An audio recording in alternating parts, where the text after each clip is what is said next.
검붉은 핏물이 빗물과 뒤섞여 문지방을 넘어 흘러 들어왔다. 살려주시오. 칠흑 같은 어둠을 가르고 내리꽂힌 천둥소리보다 더 섬뜩한 신음이 막내 노파의 귓가를 때렸다. 낡아빠진 주막의 살인문이 거센 비바람에 덜컹거리는 줄만 알았더니 문틈 사이로 쑥 들어온 것은 비에 젖은 나뭇가지가 아니라 사람의 창백한 손이었다. 손톱 밑에는 진흙이 잔뜩 끼어 있었고 손목을 타고 흐르는 선혈은 바닥에 멍석을 적시고 있었다. 막내는 들고 있던 호롱불을 떨어뜨릴 뻔했다. 밖에서는 짐승의 울부짖음 같은 바람 소리에 섞여 다급한 말발굽 소리와 고함을 지르는 사내들의 목소리가 점점 가까워지고 있었다. 그것은 단순한 행인의 목소리가 아니었다. 산짐승을 쫓는 사냥꾼들, 아니 인간을 사냥하는 광운들의 살기 어린 외침이었다. 노파의 본능이 경고했다. 이 사내를 지금 당장 숨기지 않으면 오늘 밤 이 주막은 피바다가 될 것이라고. 막레는 쭈글쭈글한 손으로 사내의 겨드랑이를 낚아챘다. 칠순을 바라보는 노구 어디에서 그런 힘이 솟아났는지 알 수 없었으나 생과 사가 갈리는 찰나의 순간이 주는 괴력임이 분명했다. 정신 차리시오. 여기서 죽고 싶지 않다면 입을 다물고 내 말을 들어야 하오.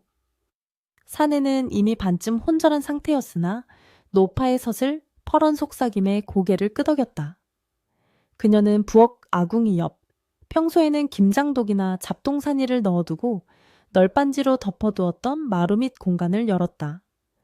퀴퀴한 곰팡이 냄새와 먼지가 확 올라왔지만 지금 그런 것을 따질 계제가 아니었다. 사내를 짐짝처럼 그 좁고 어두운 구덩이로 밀어넣고 서둘러 널빤지를 덮은 뒤 그 위에 낡은 뒤줄을 끌어다 놓았다. 빗자루를 들어 바닥에 흥건한 핏자국을 쓸어내고 아궁이에 재를 한 줌 집어 핏물 위에 뿌려 비벼대며 흔적을 지웠다. 심장이 터질 듯이 쿵쾅거렸지만 겉으로는 평생을 주막바닥에서 굴러먹은 늙은이의 태어남을 가장해야 했다.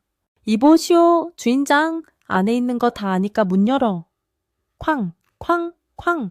문짝이 부서져라 두드리는 소리와 함께 거친 목소리가 주막을 울렸다. 막내는 일부러 허리를 굽히고 기침을 콜록거리며 문을 열었다. 비바람이 들이닥치며 호롱불이 위태롭게 흔들렸다. 문 밖에는 칼을 찬 관군 서넛이 비에 젖은 생쥐꼬를 하고 서 있었는데 그들의 눈빛만은 형형하게 빛나고 있었다. 아이고, 이 야심한 밤에 비바람도 거센데 나라님들이 어인일로 누추한 곳을 찾으셨소? 막내의 목소리는 떨렸지만 그것은 두려움 때문이 아니라 추위 때문인 척 연기했다. 관군대장으로 보이는 자가 신발도 벗지 않은 채 흙발로 마루에 올라서며 방 안을 훑어보았다. 그의 코는 사냥개처럼 킁킁거리며 공기 중에 떠도는 비릿한 피냄새를 맡으려 애쓰고 있었다. 방금 이쪽으로 도망친 놈이 있다.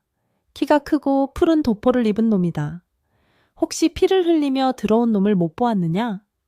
대장의 칼끝이 막내의 턱 밑을 겨누었다. 차가운 금속의 감촉이 목덜미의 솜털을 곤두세게 했다. 막내는 눈 하나 깜짝하지 않고 침을 꼴깍 삼키며 대답했다. 보시다시피 이 늙은이가 귀도 어둡고 눈도 침침하여 천둥 소리 때문에 아무것도 듣지 못했소이다. 게다가 오늘같이 비가 들이붓는 날에 누가 이 산골짜기 주막을 찾는단 말이오? 내 오늘 밥 한 그릇도 못 팔아 공치고 있었는데 혹시 나리들께서 지겨 국밥이라도 한 그릇 하러 오신 게라면 모를까. 그녀는 뻔뻔하게 빈 솥단지를 가리켰다. 대장은 미심쩍은 눈초리로 방 안 구석구석을 살폈다. 낡은 장롱, 해진 이불, 그리고 부엌 쪽의 뒤주. 그는 뒤주 쪽으로 성큼성큼 다가가 발로 툭툭 찼다. 마루 밑에 숨은 사내는 숨소리조차 낼 수 없었다. 머리 위에서 쿵쿵거리는 군화 소리가 마치 자신의 심장을 짓밟는 것만 같았다. 널빤지 사이로 흙먼지가 떨어져 눈을 찔렀지만 신음은커녕 기침조차 참아야 했다. 관군대장이 뒤주 뚜껑을 열어젖혔다. 그 안에는 쌀은커녕 말라 비틀어진 시래기와 쥐똥만 굴러다니고 있었다. 쳇, 찢어지게 가난한 집이로군. 쥐새끼 한 마리 숨을 곳도 없어. 대장은 혀를 차며 칼을 거두었다. 잘 들으시오. 그놈은 나라의 역적이요. 혹시라도 그놈을 숨겨주거나 봤는데도 신고하지 않으면 이 주막은 물론이고 노파의 목도 무사하지 못할 것이오. 으름장을 놓은 관군들은 다시 비바람 속으로 사라졌다. 멀어지는 말 발굽소리가 빗소리에 완전히 묻힐 때까지 막내는 문고리를 잡은 채 석상처럼 서 있었다. 그들이 완전히 사라진 것을 확인한 후에야 막내는 다리에 힘이 풀려 주저앉았다. 아이고, 내 팔자야. 늙어서 이게 무슨 날벼락이람. 한숨을 내쉬며 그녀는 서둘러 뒤줄을 치우고 널빤지를 드러냈다. 사내는 흙구덩이 속에서 기절해 있었다. 막내는 젖먹던 힘까지 짜내어 그를 방 안으로 끌어냈다. 호롱불 아래서 드러난 사내의 몰골은 처참했다.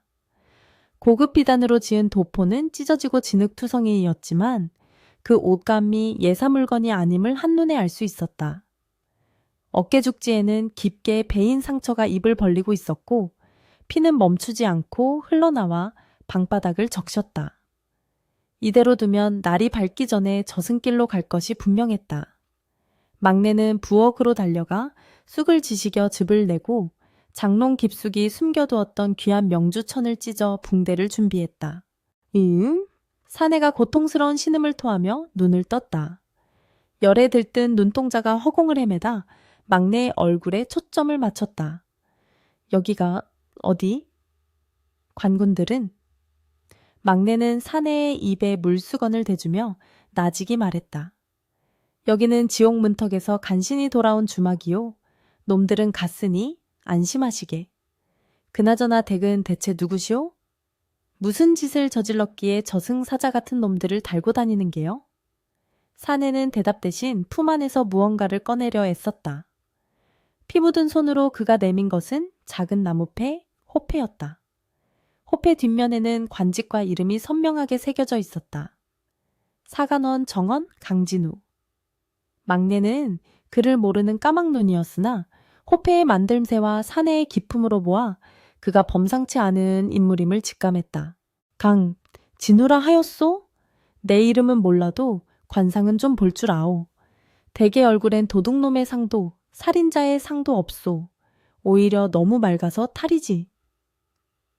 막내는 능숙한 솜씨로 상처에 쑥 찜질을 하고 붕대를 감았다.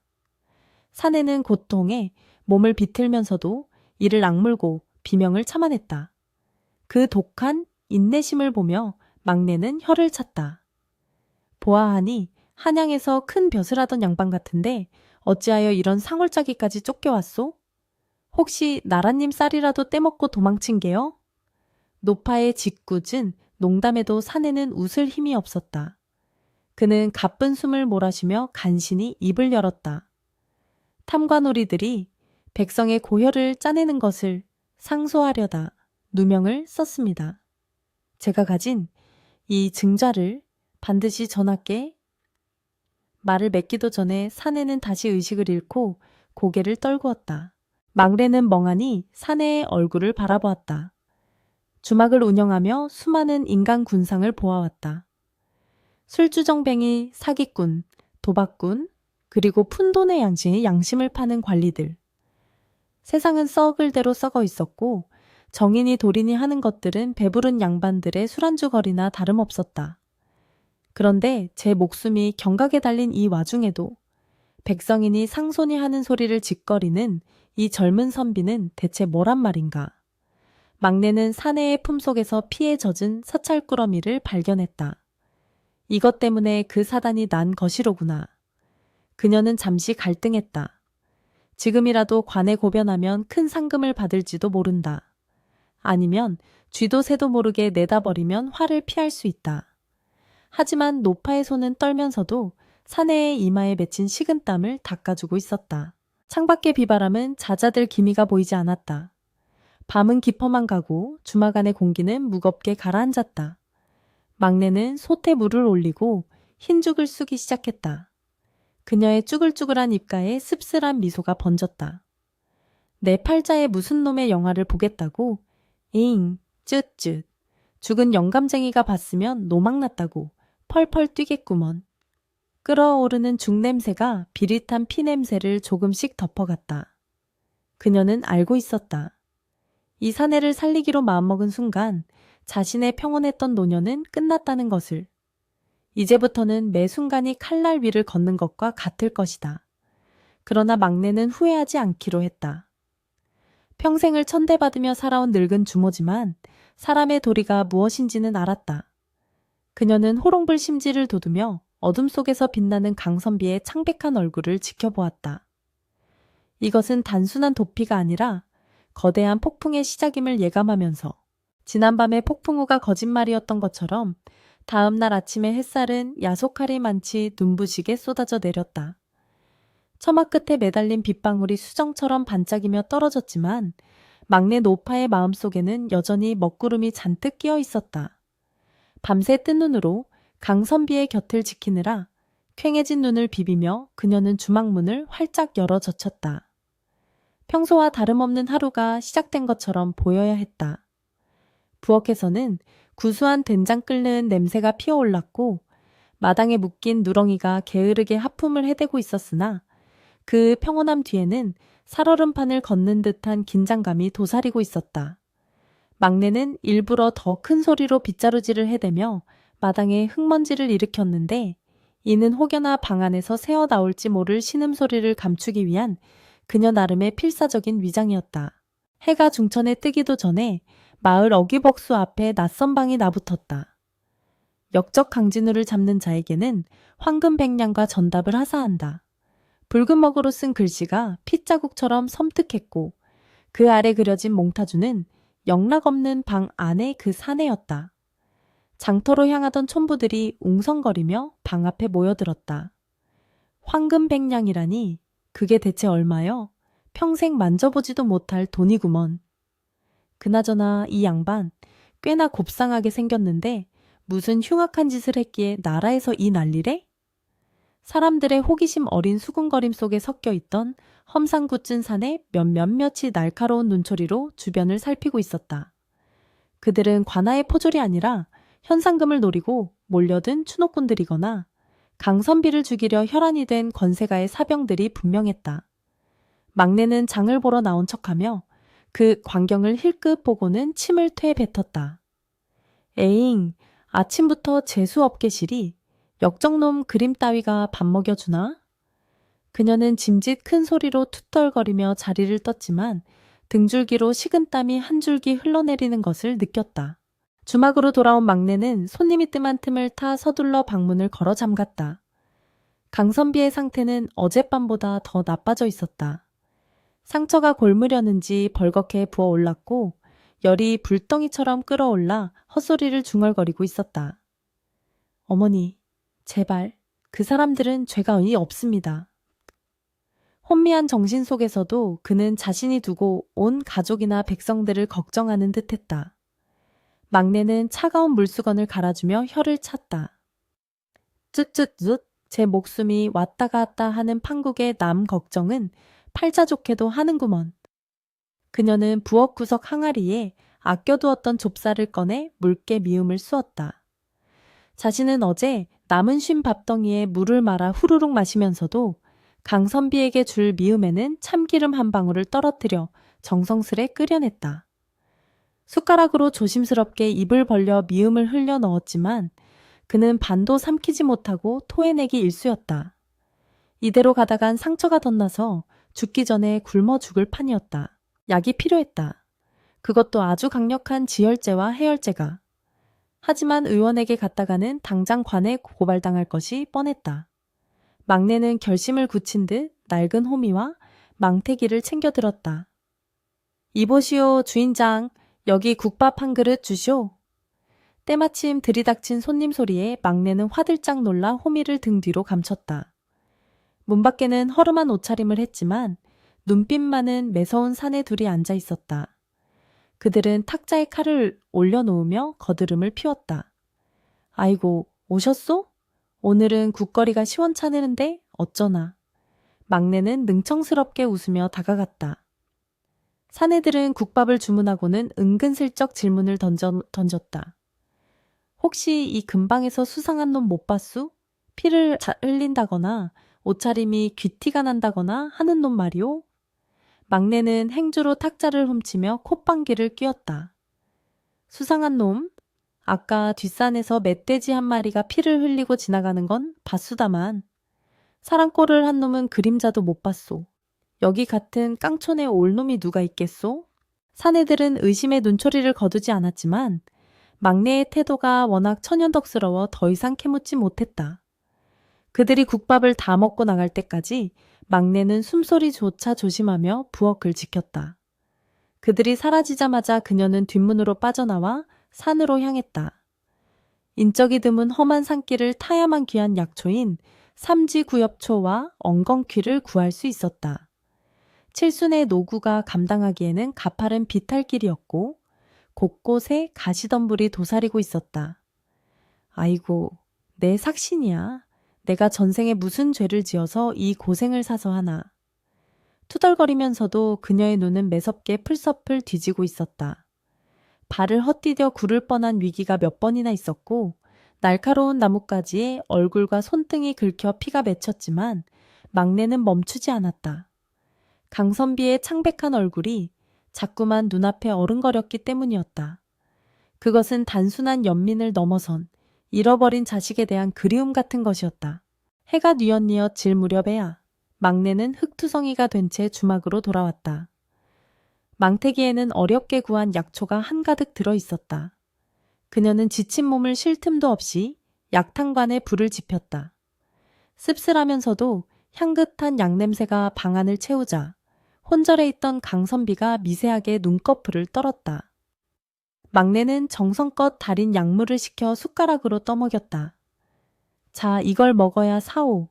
그래야 억울한 것도 풀고 나라님도 뵙고 할 것 아니오. 어서 삼키시오. 그녀의 간절한 목소리가 닿았는지 강선비는 꿀꺽 소리를 내며 약을 받아 넘겼다.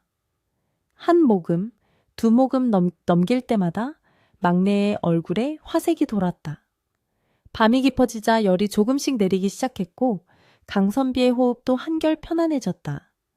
막내는 그제야 안도의 한숨을 내쉬며 그의 머리맡에 앉아 조용히 부채질을 해주었다. 물 좀. 새벽녘이 되자 강선비가 갈라진 목소리로 물을 찾았다. 막내가 얼른 물그릇을 대주자 그는 허겁지겁 물을 들이켰다. 정신이 조금 돌아온 듯 그는 자신의 곁을 지키고 있는 노파를 멍하니 바라보았다. 그녀의 얼굴과 손등에 난 상처들이 호롱불 아래서 선명하게 보였다. 노모? 아니 어르신, 저 때문에. 강선비의 눈시울이 붉어졌다. 자신 같은 도망자를 위해 이 늙은 여인이 어떤 고초를 겪었는지 짐작이 가고도 남음이 있었다. 막내는 투박한 손으로 그의 이불깃을 여며주며 퉁명스럽게 대꾸했다. 시끄럽소. 기운도 없는 양반이 말은 많구려. 다 나으면 밥값이나 두둑이 내고 가시오. 내 아주 비싼 약초를 썼으니 말이오. 강선비는 억지로 몸을 일으키려 했으나 힘이 들어가지 않았다. 그는 누운 채로 막내를 향해 깊이 고개를 숙였다. 이 은혜는 죽어서도 잊지 않겠습니다. 제 어머니께서 살아 계셨다면 꼭 어르신 같았을 것입니다. 그 말에 막내의 가슴 한구석이 찌르르 울렸다. 젊은 시절 역병으로 잃은 아들이 살아있었다면 딱 이만한 나이였을 것이다. 그녀는 애써 눈물을 감추며 돌아앉았다. 주책맞게 무슨 소리요? 얼른 잠이나 자시오. 내일도 광군놈들이 들이닥칠지 모르니. 하지만 그녀의 목소리에는 이전보다 훨씬 깊은 온기가 배어 있었다. 주막 밖에서는 부엉이가 구슬프게 울어대고 바람에 흔들리는 풍경 소리가 처량하게 울려 퍼졌다. 두 사람은 좁은 방 안에서 서로의 숨소리에 의지하며 세상이 그들을 향해 조여오는 포위망을 견뎌내고 있었다. 다음 날부터 주막 주변의 감시는 더욱 삼엄해졌다. 마을 곳곳에 깔린 첩자들이 주막을 주시하고 있었고 가끔은 손님을 가장에 들어와 방 안을 엿보려 들었다. 그럴 때마다 막내는 특유의 걸걸한 입담과 욕설로 그들을 쫓아냈다. 에이, 빌어먹을 놈들, 술 먹으러 왔으면은 곱게 처먹고 갈 것이지. 남의 안방은 왜 기웃거려? 내 외간 남자들이는 꼴이라도 보고 싶은 개냐? 그녀의 표독스러운 연기에 사내들은 혀를 내두르며 물러났다. 하지만 막내는 알고 있었다. 이 위태로운 줄타기가 오래갈 수 없음을. 강선비의 상처가 아물어갈수록 그를 잡으려는 저들의 조바심도 극에 달하고 있었다. 어느 날 밤 강선비가 진지한 표정으로 막내를 불렀다. 어르신, 더 이상 이곳에 머물다가는 어르신까지 위험해집니다. 제가 떠나야겠습니다. 이제 떠나다니? 이 몸으로 어딜 간단 말이오? 나가자마자 개죽음 당할 게 뻔한데. 막내가 펄쩍 뛰며 말렸다. 강선비는 품속에서 피 묻은 서찰을 꺼내 들었다. 이것을 전하께 전해야 합니다. 이것만이 저들을 심판하고 제가 살 수 있는 유일한 길입니다. 하지만 지금 제 몸으로는 도성까지 갈 수가 없습니다. 그의 눈빛에는 절망과 희망이 교차하고 있었다. 막내는 그 서찰을 물끄러미 바라보았다. 한 사람의 목숨, 아니 나라의 운명이 걸려있을지도 모르는 종이 뭉치. 그녀는 잠시 침묵하다가 결연한 표정으로 입을 열었다. 그거 내가 가면 안 되겠소? 강선비가 놀란 눈으로 그녀를 쳐다보았다. 어르신이요. 안 됩니다. 그거는 너무나 위험한 일입니다. 잡히면 목숨을 부지하기 어렵습니다. 이 늙은이가 잃을 게 뭐 있다고 그러오? 평생 국밥이나 말아 팔던 촌늙은이를 누가 의심하겠소? 장에 가서 나물이나 팔러 간다고 하면 그만이지. 막내는 강선비의 손을 꽉 잡았다. 거칠고 투박한 손이었지만 그 안에 담긴 의지는 바위처럼 단단했다. 내 비록 글은 모르지만 자네가 억울한 누명을 썼다는 건 아네. 자네 같은 선비 하나 살리는 것이 내가 평생 부처님께 공양미 바치는 것보다 더 큰 공덕이 될 것 같구먼.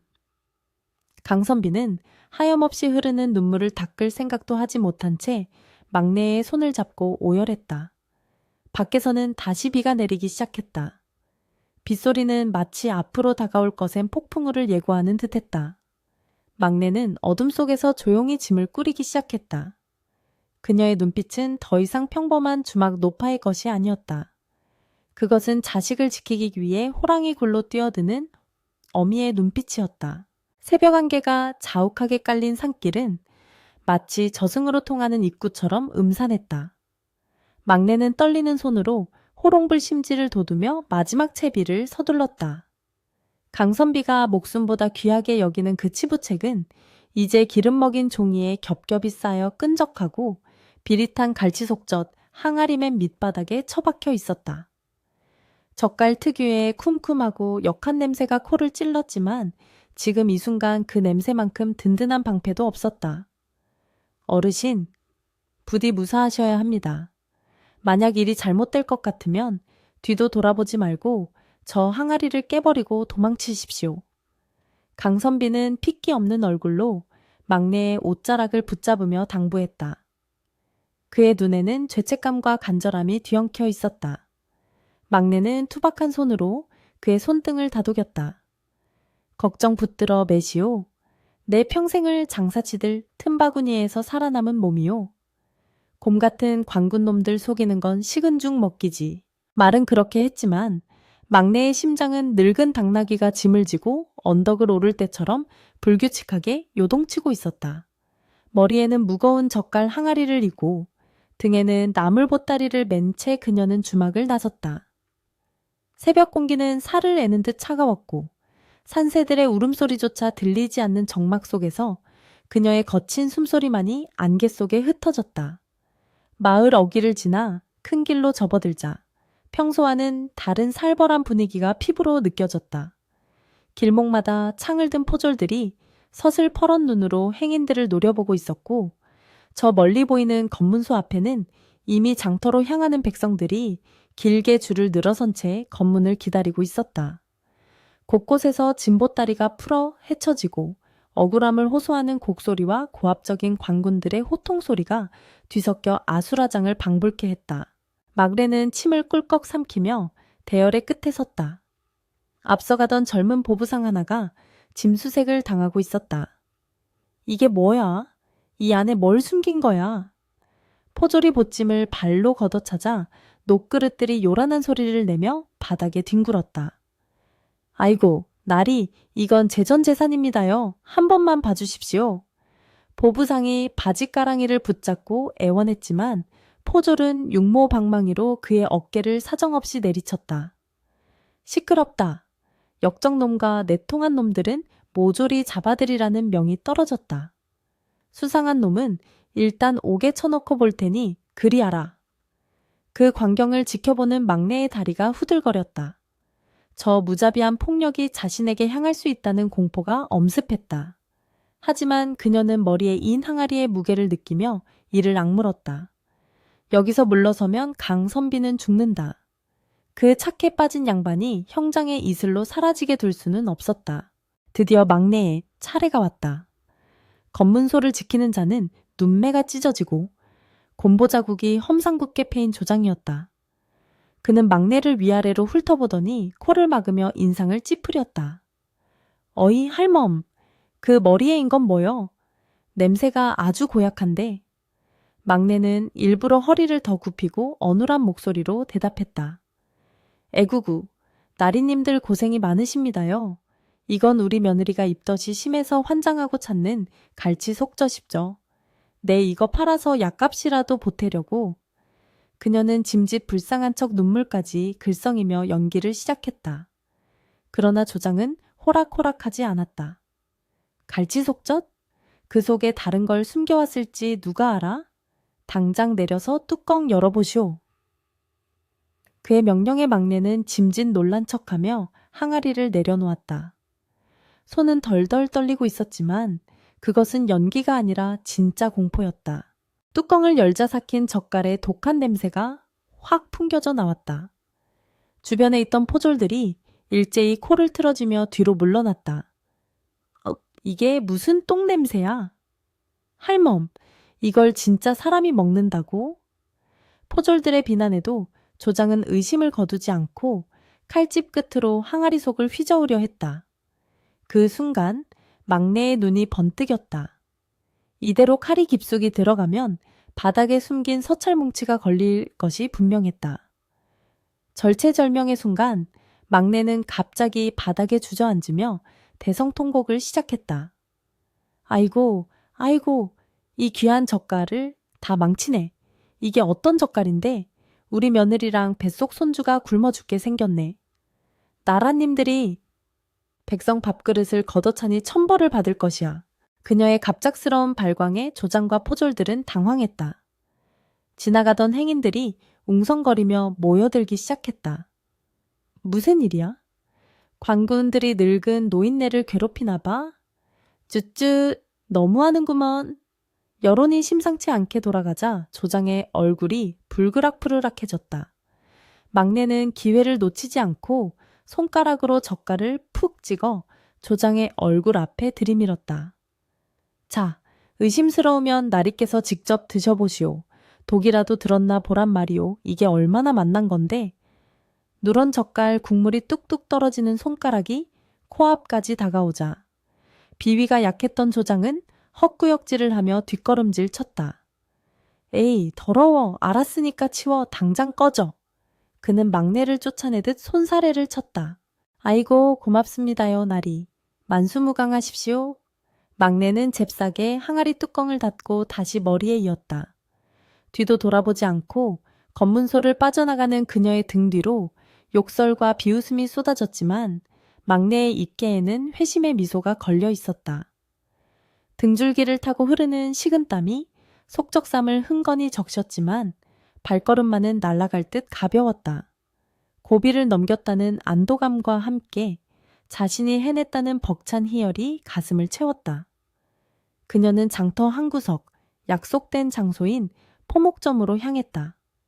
그곳에는 강선비가 일러준 대로 붉은 댕기를 문지방에 걸어둔 가게가 있었다.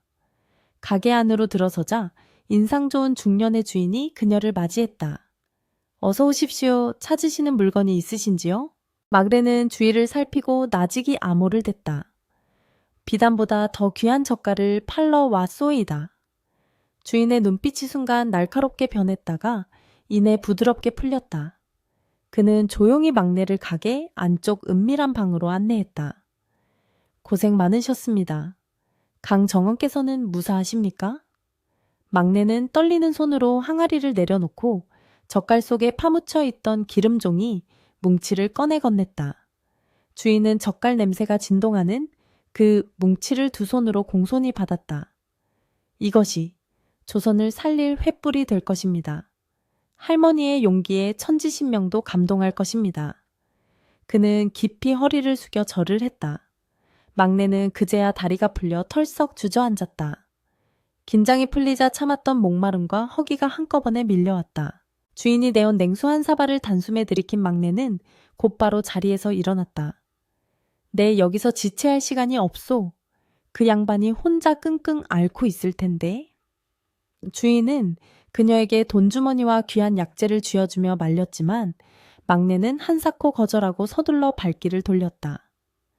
돌아오는 길은 갈 때보다 더 멀고 험하게 느껴졌다. 해는 이미 서산으로 넘어가고 있었고 붉은 노을이 하늘을 핏빛으로 물들이고 있었다. 막내의 마음속에는 알 수 없는 불안감이 싹 텄다. 너무 순조로웠다. 조장이 그렇게 쉽게 물러난 것도 장터가 생각보다 조용했던 것도 어딘가 석연치 않았다. 혹시 함정이 아니었을까? 아니면 이미 주막에 무슨 일이 생긴 것은 아닐까? 불안한 예감을 떨치려 막내는 걸음을 재촉했다. 숨이 턱 끝까지 차올랐지만 쉴 수가 없었다. 마을 입구에 들어섰을 때 멀리서 검은 연기가 피어오르는 것이 보였다. 주막이 있는 방향이었다. 막내의 심장이 덜컥 내려앉았다. 안 돼, 안 돼. 그녀는 항아리를 내던지고 미친 듯이 달리기 시작했다. 돌부리에 걸려 넘어지고 흙투성이가 되었지만 고통을 느낄 겨를조차 없었다. 가까워질수록 매캐한타는 냄새와 함께 사람들의 고함이 들려왔다. 주막 앞마당에는 횃불을 든 사내들이 개미떼처럼 몰려 있었고 그 가운데 낯익은 푸른 도포 자락이 흙바닥에 나뒹굴고 있었다. 이 쥐새끼 같은 놈, 그 늙은 여편네는 어디로 빼돌렸느냐. 익숙한 목소리가 들렸다. 아침에 검문소에서 보았던 그 곰보 조장이었다. 그는 비릿한 웃음을 흘리며 강선비의 가슴을 발로 지식이고 있었다. 강선비는 피투성이가 된 채 신음조차 내지 못하고 있었다. 막내는 나무 뒤에 숨어 입을 틀어막았다. 비명이 터져 나오려는 것을 간신히 삼켰다. 조장의 손에는 막내가 아침에 쓰고 나갔던 낡은 두건이 들려 있었다. 흥! 젓갈 냄새가 진동을 하더군. 내가 모를 줄 알았느냐? 일부러 보내준 것이다. 내 놈들의 소굴을 일망타진하려고 말이다. 그것은 함정이었다. 조장은 막내를 놓아준 것이 아니라 그녀를 미행하여 접선 장소를 알아내고 동시에 주막을 덮친 것이었다. 모든 것이 놈들의 손바닥 아니었다는 절망감이 막내를 덮쳤다. 포목점 주인도 강선비도 그리고 자신도 이제 도간에 든 쥐신세였다. 곰보 조장이 칼을 뽑아들며 강선비의 목을 겨누었다. 서찰이 어디 갔는지 불지 않으면 내 놈의 목부터 베고 그 늙은 할망구도 잡아와 사지를 찢어 죽일 테다. 칼날이 번뜩이는 순간 막내의 눈앞이 하얘졌다. 도망쳐야 한다. 지금이라도 도망쳐서 훗날을 도모해야 한다. 본능이 그렇게 외쳤지만 그녀의 발은 쇠사슬에 묶인 듯 움직이지 않았다. 저 불쌍한 양반을 두고 나 혼자 살겠다고? 평생을 비굴하게 살아왔지만 마지막까지 비겁할 수는 없었다. 막내는 주먹을 불끈 쥐었다. 흙바닥에 굴러다니는 돌멩이 하나가 눈에 들어왔다. 그녀는 그것을 집어들고 짐승 같은 괴성을 지르며 불타는 마당으로 뛰어들었다. 이 천하의 몹쓸 놈들아, 내 주막에서 당장 꺼져라. 노파의 절규가 밤하늘을 갈랐다. 그것은 단순한 외침이 아니라 억눌려 왔던 민초들의 분노이자 자식을 지키려는 어미의 포효였다. 놀란 광운들이 뒤를 돌아보는 사이 막내는 곰보조장을 향해 돌진했다. 비록 힘없는 늙은이의 몸부림이었지만 그 기세만큼은 천군만마와도 같았다. 폐옥! 둔탁한 파열음과 함께 곰보조장의 투구가 비스듬히 돌아갔다. 막내가 온 힘을 다해 던진 돌멩이는 정확히 놈의 이마를 강타하지 못하고 빗나갔으나 천하를 호령하던 광군 대장의 간담을 서늘하게 하기에는 충분했다. 이 늙은 요물 할망구가. 조장은 비틀거리는 몸을 바로잡으며 시뻘개진 얼굴로 고함을 질렀다. 그의 눈에서는 살기가 뚝뚝 떨어졌다. 막내는 두 번째 돌을 집어 들려 했으나 이미 놈의 수하들이 늑대떼처럼 달려들어 그녀의 팔을 뒤로 꺾고 무릎을 꿇렸다. 놔라, 이 썩어 빠진 놈들아, 하늘이 무섭지도 않느냐. 막내는 흙바닥에 얼굴이 처박힌 채로도 악을 쓰며 발버둥 쳤다. 거친 군화발이 그녀의 등짝을 지시겼고 입안으로 비릿한 흙과 피맛이 밀려 들어왔다. 옆에 쓰러져 있던 강선비가 고통을 참으며 손을 뻗었다. 어르신, 안 됩니다. 그만두시오. 곰보조장은 분이 풀리지 않는지 칼자루로 막내의 머리통을 내리치려 했다. 감히 광군에게 돌을 던져? 내년이 죽고 싶어 환장을 했구나. 안 그래도 역적을 숨겨준 죄로 능지처참을 당할 판인데 내 친히 여기서 목을 베어주마. 그가 번뜩이는 칼을 높이 쳐들자 강선비가 마지막 힘을 짜내어 조장의 다리를 붙잡고 매달렸다. 모든 것은 내가 시킨 일이다. 이 노인은 아무것도 모른다. 죄 없는 백성을 해치지 마라. 강선비의 절규는 처절했으나 조장은 비웃으며 그의 손을 걷어찼다. 죄 없는 백성? 역적을 도운 년은 똑같은 역적이다. 걱정 마라. 내 놈도 곧 저승길 동무로 보내줄 테니. 조장은 부하들에게 눈짓을 했다. 이 주막에 기름을 부어라. 증거 하나 남기지 말고 싹 다 태워버려. 놈들의 손에는 횃불이 들려 있었고 낡은 주막의 기둥과 지붕에는 이미 시커먼 기름이 끼얹어졌다. 불길은 마른 집단에 옮겨 붙자마자 혀를 날름거리는 뱀처럼 순식간에 본체를 휘감았다. 매캐한 연기가 사방을 뒤덮었고 타닥타닥 나무 타는 소리가 비명처럼 울려 퍼졌다. 막내는 뜨거운 열기에 숨이 막혀왔다.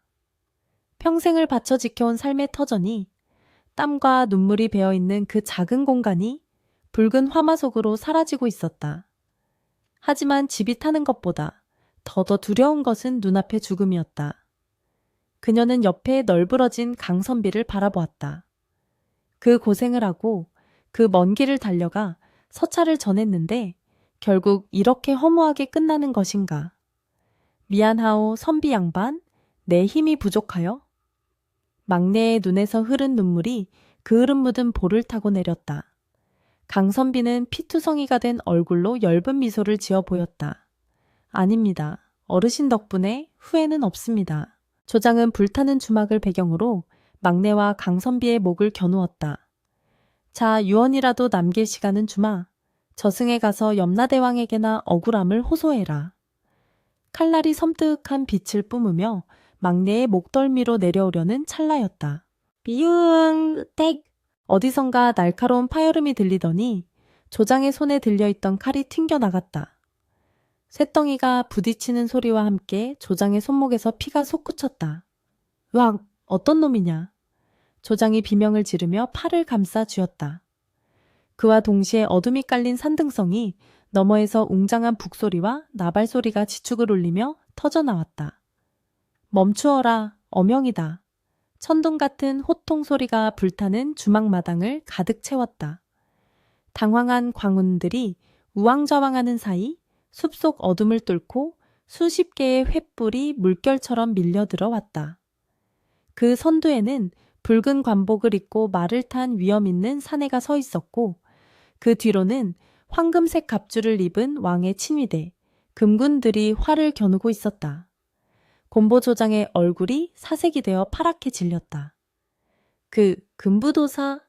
금부도사는 말에서 뛰어내려 뚜벅뚜벅 걸어왔다. 그의 손에는 막내가 포목점 주인에게 맡겼던 바로 그 피 묻은 서찰 뭉치가 들려 있었다. 네 이놈들, 나라의 녹을 먹는 자들이 역적과 한패가 되어 충신을 해하려 하다니 내 놈들의 목이 10개라도 부족할 것이다. 금부도사의 일갈에 곰보조장과 그의 수하들은 다리가 풀려 바닥에 주저앉았다. 나리, 오해입니다. 저희는 그저 조정의 명을 받아 역적 강진우를 조장이 변명을 늘어놓으려 했으나 금부도사는 가차없이 채찍을 휘둘려 그의 입을 막았다. 닥쳐라. 전하께서는 이미 이 치부책을 통해 모든 진상을 파악하셨다. 탐관오리들이 백성의 고혈을 짜내고 무고한 충신에게 누명을 씌운 죄. 내 친히 이곳에서 그 죄값을 물으러 왔다. 막레는 멍하니 그 광경을 바라보았다. 꿈인가 싶었다. 불길이 치솟는 지옥도 한가운데서 갑자기 천군만마가 내려온 것 같았다.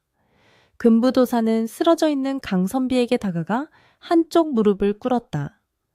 강정원, 늦어서 송구합니다. 전하께서 밤새 이 서찰을 읽으시고 대노하시어 친히 저를 급파하셨습니다. 강선비는 감격에 겨워 말을 잇지 못하고 흐느꼈다. 전하, 성은이 망극하옵니다.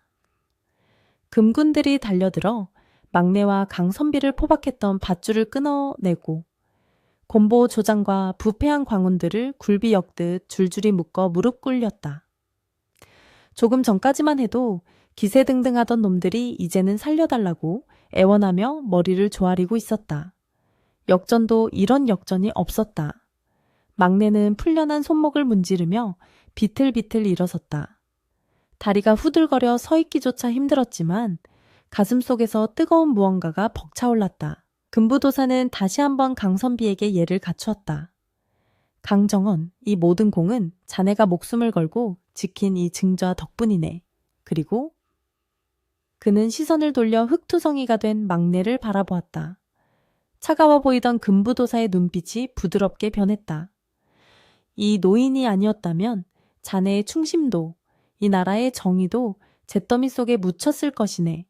전하께서도 이 노인의 용기에 크게 감복하시어 반드시 무사히 모셔오라 엄명하셨네. 강선비는 젖은 눈으로 막내를 올려다보았다. 어르신, 정말 고맙습니다. 어르신이 저를, 아니 조선을 살리셨습니다. 그때 묶여있던 곤보조장이 마지막 발악을 하듯 소리쳤다. 이건 모함이다. 저 늙은 할망구가 짠판에 놀아나는 것이다. 나는 억울하다. 금부도사는 차가운 눈으로 조장을 내려다보았다. 내 놈의 죄는 도성으로 압송하여 낱낱이 밝힐 것이다.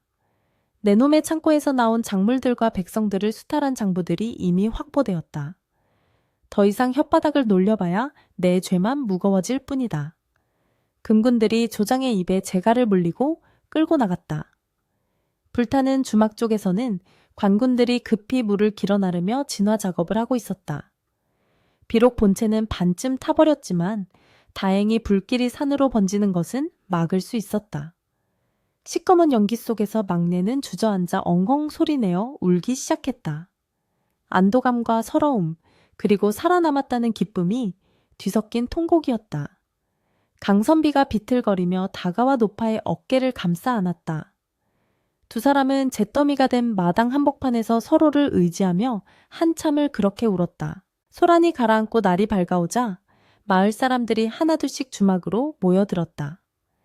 그들은 밧줄에 묶여 끌려가는 곤보조장 일당을 보며 손가락질하고 돌을 던졌다. 저놈들이 드디어 잡혀가는구나. 천벌을 받은 개야. 억눌려 살던 백성들의 환호성이 골짜기를 메웠다. 금부도사는 강선비에게 가마를 권했으나 그는 고개를 저었다. 저는 죄인된 몸으로 도망쳤던 자입니다. 걸어서 입궁하여 전하께 석고대죄하겠습니다. 하지만 그의 몸 상태를 본 금부도사가 강권하여 결국 그는 말에 오르게 되었다. 떠나기 전 강선비는 막내의 두 손을 꼭 잡았다. 어르신, 잠시만 기다려 주십시오. 네, 반드시 다시 돌아와 이 은혜를 갚겠습니다. 부디 몸조리 잘하고 계십시오. 막내는 눈물을 훔치며 고개를 끄덕였다.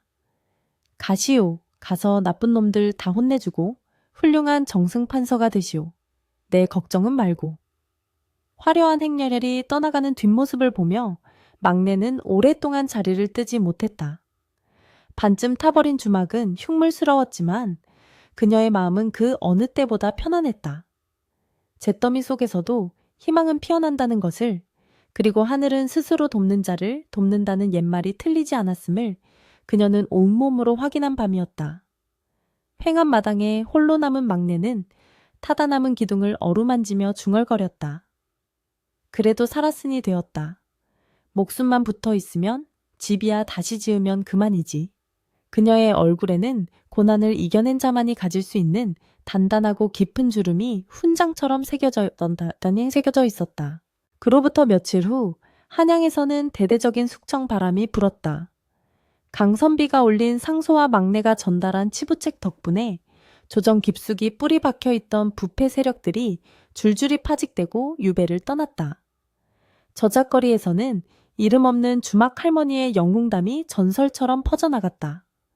곰보조장의 목이 내걸리고 탐관오리들이 줄줄이 옥에 갇히는 광경을 보며 백성들은 10년 묵은 체증이 내려가는 듯한 통쾌함을 느꼈다. 하지만 정작 그 주인공인 막내는 다 타버린 주막터에 멍석을 깔고 앉아 지나가는 길손들에게 맹물을 떠주며 묵묵히 자리를 지키고 있었다. 그녀는 알지 못했다.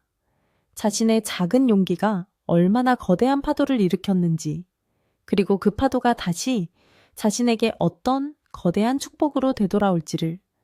그저 오늘 하루를 무사히 넘긴 것에 감사하며 잿더미 속에서 콩나물 시루를 건져내는 그녀의 손길은 여전히 천바박하고 부지런했다. 계절이 4번 바뀌어 다시 사냐의 진달래가 흐드러지게 피어난 봄날이었다. 화마가 핥히고 지나간 주막터에는 마을 사람들이 십시일반 힘을 보태어 지어준 아담한 초가집이 새로 들어서 있었다. 비록 예전처럼 왁자지껄한 주막은 아니었으나 막내 노파는 여전히 가마솥에 국밥을 끓이며 오가는 나그네들의 허기를 달래주고 있었다. 뽀얀김이 모락모락 피어오르는 붓두막 앞에서 국자를 젓는 그녀의 손길은 한결 느려졌으나 주름진 입계에는 예전에는 볼 수 없었던 평온함이 깃들어 있었다. 곰보조장이 불태웠던 것은 낡은 기둥뿐만이 아니었는지, 그날 이후 막내의 마음속에 응어리져 있던 삶의 고단함과 원망도 잿더미와 함께 날아가 버린 듯했다. 할멈! 국밥 한 그릇 더 주시오. 이 집 국물 맛은 임금님, 수라상 부럽지 않다니까.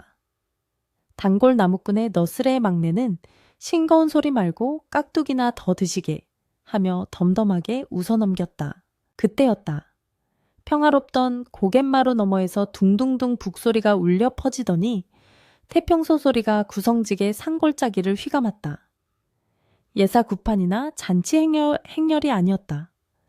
밭을 갈던 농부들도 빨래하던 안악들도 하던 일을 멈추고 고개를 빼들었다. 저게 무슨 소리여? 원님 행차라도 있나?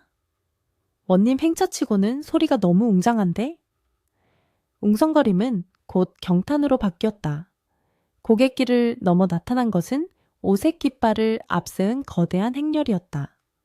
청사초롱이 줄을 잇고 화려한 관복을 입은 취타대가 길을 열었으며 그 뒤로 금실로 수놓은 덮개가 씌워진 쌍가마가 위풍당당하게 들어오고 있었다.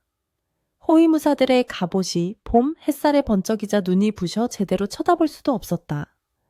마을 사람들은 저도 모르게 기량 옆으로 물러나 납작 엎드렸다. 막내는 국자를 든 채 멍하니 그 광경을 바라보았다. 그 화려한 행렬이 자신의 초라한 국밥집 앞마당으로 들어오고 있었기 때문이었다. 설마 또 무슨 사단이 난 것은 아니겠지? 1년 전에 악몽이 떠올라 가슴이 철렁 내려앉으려던 찰나 가마꾼들이 멈추시오 하는 우렁찬 구령과 함께 가마를 내려놓았다. 가마문이 열리고 흑단 가죽신을 신은 사내가 천천히 땅을 디뎠다. 짙은 자주색 관복에 금관자를 한 그의 풍채는 산처럼 듬직했고 눈빛은 깊은 호수처럼 맑았다. 그가 고개를 들어 막내를 보았을 때 노파의 손에서 국자가 툭 하고 떨어졌다. 선비 양반? 막내의 목소리가 가늘게 떨렸다. 1년 전 피투성이가 된 채 쫓기던 그 초라한 도망자는 온데간데 없고 천하를 호령할 듯한 위엄을 갖춘 당상관이 그곳에 서 있었다. 그는 바로 승정원 도승지로 승차하여 금이 환영한 강진우였다. 강도 승진은 흙먼지가 날리는 마당을 성큼성큼 걸어와 막내 코앞에 섰다. 주변의 호위무사들이나 구경꾼들이 숨을 죽이고 지켜보는 가운데 그는 주저없이 흙바닥에 무릎을 꿇고 큰 절을 올렸다. 어머니, 소자진우가 이제야 돌아와 인사를 올립니다. 그 한마디가 마치 천둥처럼 막내의 귀를 때렸다. 나라의 정사를 논하는 높은 분이 천안주막 노파에게 어머니라니 구경하던 마을 사람들의 입이 떡 벌어졌다. 막내는 당황하여 어찌할 바를 모르고 뒷걸음질 쳤다. 아이고, 이게 무슨 망극한 짓이오? 어서 일어나시오, 대감. 내 같은 늙은이가 감히 어찌? 그녀는 황급히 그의 팔을 잡아 일으키려 했으나 강도 승진은 요지부동이었다. 그는 고개를 들어 눈물이 그렁그렁한 눈으로 막내를 올려다보았다. 제 목숨을 2번 살려주신 분입니다. 저를 낳아준 어머니는 일찍 돌아가셨으나 저를 다시 태어나게 해주신 분은 바로 어르신입니다. 어찌 제가 어르신을 어머니라 부르지 않을 수 있겠습니까? 막내의 눈에서도 참았던 눈물이 터져 나왔다. 쭈글쭈글한 손으로 입을 틀어 막았지만 새어나오는 울음은 막을 수 없었다. 지난 세월 자식 잃고 남편 잃고 홀로 모진 풍파를 견디며 살아온 서름이 그 한마디에 눈 녹듯 사라지는 것 같았다. 강도 승진은 품 안에서 두툼한 비단 두루마리를 꺼내 막내의 손에 쥐어주었다. 이것은 전하께서 어르신의 공로를 치하여 하사하신 교지와 제가 어머니를 위해 마련한 작은 정성입니다. 막내가 떨리는 손으로 두루마리를 펼치자 인근 고을에서 가장 기름진 평야와 산이 포함된 거대한 땅 문서가 드러났다. 지금의 이 초라한 주막과는 비교조차 할 수 없는 실로 100배 아니 1000배는 더 넓은 전답이었다. 이보시오. 나는 이런 거 모르오. 그저 국밥이나 팔다 죽으면 그만인 것을. 나에게 이런 큰 땅이 무슨 소용이오? 막내가 손사래를 쳤으나 강도 승진은 단호하게 그녀의 손을 꼭 잡았다. 받으셔야 합니다. 이것은 단순히 재물이 아니라 어머니의 용기와 희생에 대한 세상의 응답입니다. 그리고 이제 더 이상 험한 일 하지 마시고 저와 함께 한양으로 가시지요. 제가 남은 평생 친어머니처럼 모시고 효도를 다하겠습니다. 제 집에는 어머니를 모실 따뜻한 안채와 비단 금침이 이미 준비되어 있습니다. 그의 진심 어린 호소에 막내는 말을 잇지 못하고 그저 고개만 끄덕였다. 그녀의 투박한 손이 강도승지의 따뜻하고 부드러운 손 안에 포개졌다. 그것은 피보다 더 진한 의리와 정으로 맺어진 모자 무짐의 탄생이었다. 그날 밤 마을에서는 큰 잔치가 벌어졌다. 강도승지가 가져온 술과 고기로 마을 사람 모두가 배불리 먹고 마시며 막내의 복을 축하했다. 막내는 사람들 틈에 섞여 웃고 있었지만 그녀의 시선은 자꾸만 밤하늘의 둥근 달을 향했다. 영감, 보고 있소? 우리 아들이 살아서 돌아왔다면 딱 저런 모습이었겠지. 그녀는 마음속으로 먼저 간 남편과 아들에게 말을 건넸다. 비록 배 아파 낳은 자식은 아니었으나 죽음을 넘나드는 위기 속에서 맺은 인연은 그 어떤 혈연보다 깊고 단단했다. 강도승지는 잔치 내내 막내의 곁을 지키며 고기를 발라주고 술잔을 채워주었다. 그 모습을 보는 사람들은 하늘이 무심치 않다. 착하게 살면 복이 온다는 말이 헛말이 아니다라며 입을 모아 칭송했다. 다음날 아침 막내는 정들었던 주막을 떠날 채비를 마쳤다. 낡은 솥단지와 이 빠진 그릇들은 이웃들에게 나누어 주었다. 마지막으로 텅 빈 부뚜막을 한번 쓰다듬은 그녀는 미련 없이 감에 올랐다. 행렬이 움직이기 시작하자 그녀는 가마창 너머로 멀어지는 주막과 마을 풍경을 바라보았다. 폭풍우 치던 밤 피투성이 사내를 숨겨주었던 그 순간의 선택이 그녀의 운명을 송두리째 바꿔놓았다. 두려움을 이겨낸 작은 선해가 돌고 돌아 1000배의 축복이 되어 돌아온 것이다. 화창한 봄바람이 가마 안으로 불어와 그녀의 흰 머리카락을 부드럽게 흩날렸다. 강도승지의 행렬은 꽃비가 내리는 길을 따라 한양으로 향했다. 그 길 위에는 더 이상 쫓기는 자의 다급함도 숨어 사는 자의 불안함도 없었다. 오직 정의를 지킨 자의 당당함과 덕을 베푼 자의 평온함만이 가득했다. 훗날 역사는 강진우라는 명재상과 함께 그를 목숨 걸고 지켜낸 의로운 여인 망리의 이름을 야담으로 기록하여 후대에 전하였다.